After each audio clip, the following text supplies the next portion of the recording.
Hi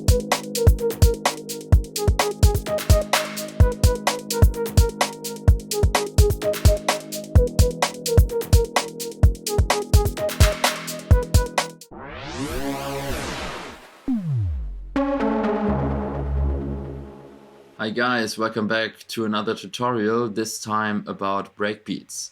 I rebuilt the track Utopia by KAS, and I was focusing on the beat to show you how they use the samples and how they use the groove to form this kind of very nice breakbeat.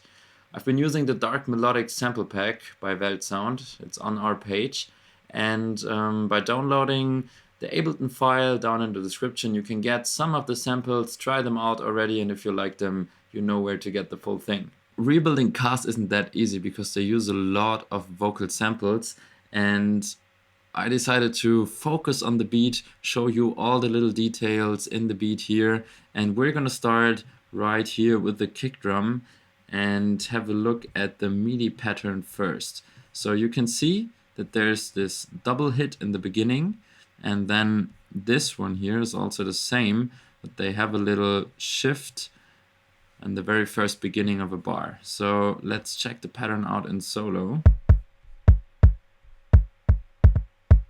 Obviously a breakbeat only works if you add the snare drum because you need to have the backbeat, right? So we check this out again. It's actually hard to say like why does it work. I mean, you can kind of hear that there's really a focus on the 2 and 4. So there's also a lot of breakbeats where they will maybe put the second snare right here to the offbeat, or maybe they only have one snare, maybe they do it half time, like they put the snare here, right? But in this one they really focus on the 2 and 4.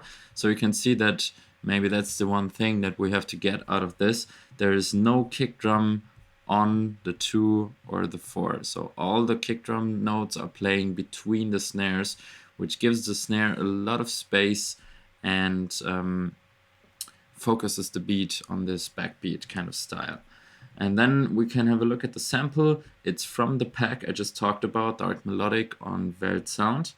And I even took away some of the higher frequencies, some of the transient frequency, so to say, to make it a little more dull. Next up, we already had a look at the snare. So you can see it's only 2 and 4, and there's some hits in between that are really common for not only breakbeats but in general beats. You also see there's a lot in house. You have this kind of filling snares in the middle.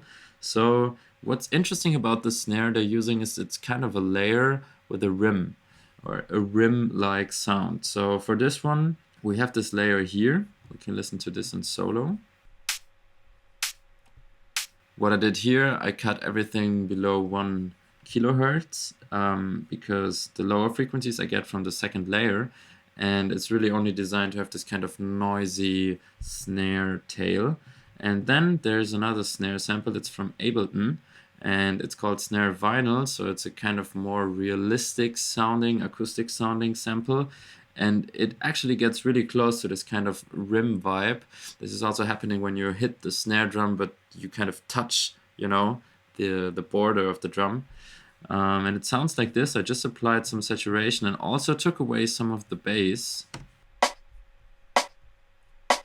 because actually it would sound like this.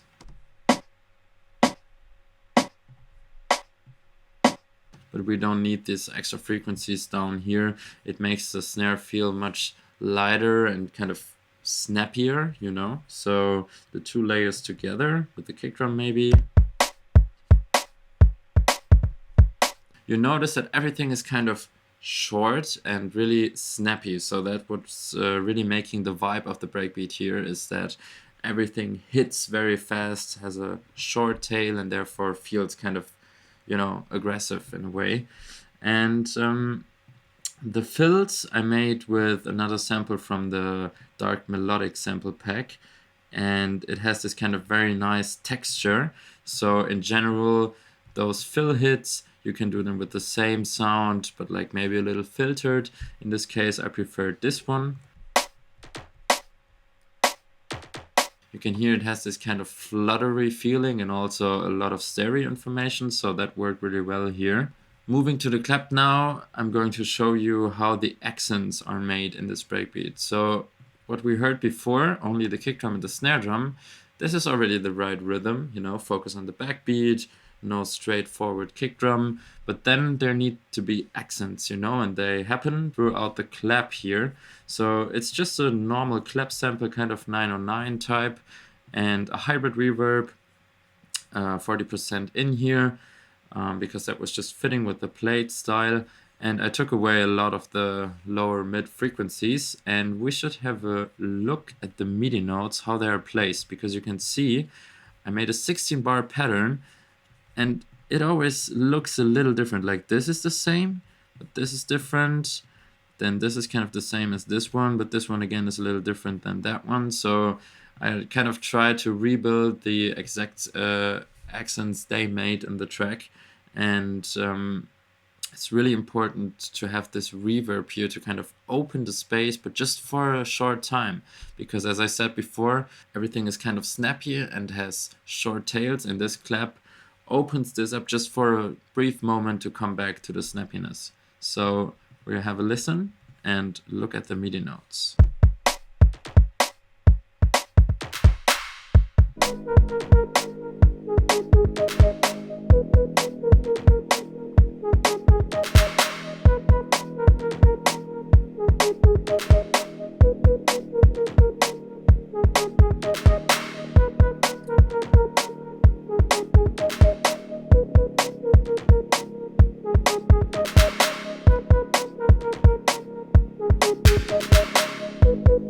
It's kind of a story within itself, and that's what kind of keeps the beat interesting over the time, especially also having this note up here, for example, and especially using the different velocities. So this is what really makes the accent, right? Because in general, we kind of put the accent on every fourth snare here, more or less.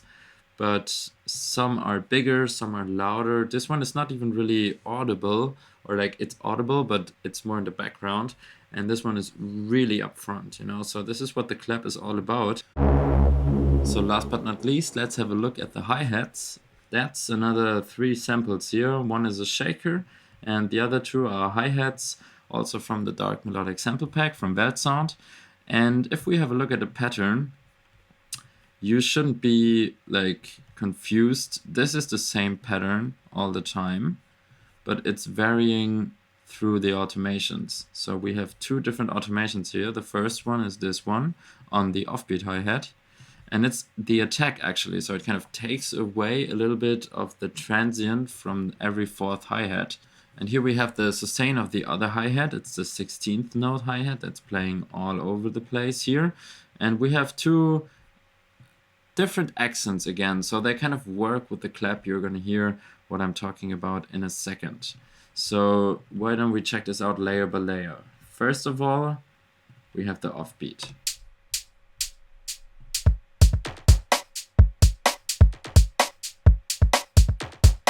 You can kind of hear how the last one, when the attack comes in just a little bit, is like a little drop back, and then you come back with the first kick drum of the beat. So that's kind of interesting. I don't know if they did it the exact same way, but it kind of sounded like this. Then we have the 16th note hi-hat. This one sounds like this.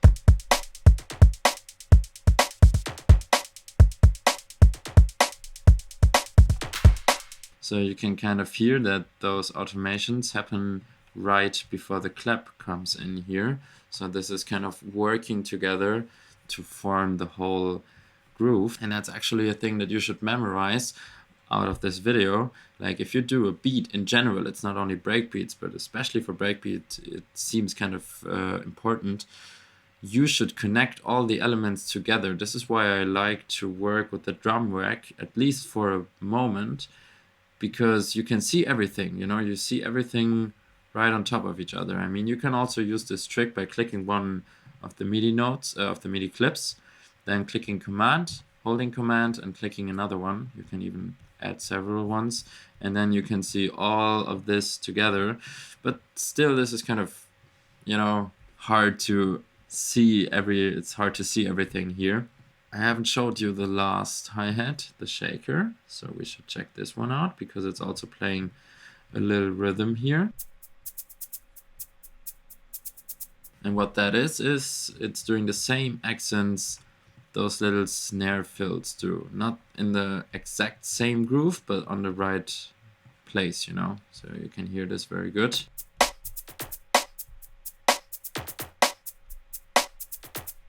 So again, two elements are working together to form the whole picture. And that's actually it already. We have a drum bass here, and there's a nice compression rack on to make this beat a little fatter.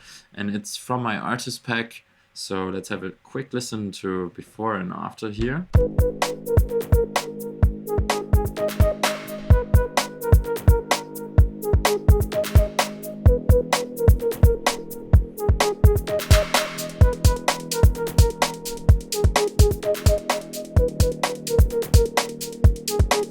You can hear how it kind of pushes everything a little up without, you know, it's not the volume that's raised because the peaks are still at the same level, but it's compression, you know, so everything is pushed closer to the transients, which makes the beat feel much bigger, and that's really important in general for every beat. Those sounds here, you can also get them if you download the session. I won't talk about them now because I only did them to have the vibe, as it says here, and that's it about the Utopia beat already.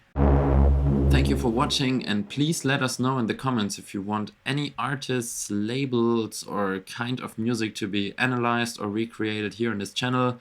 I'm gonna do it for you. Just let us know, and until then, have a good time and keep making good music.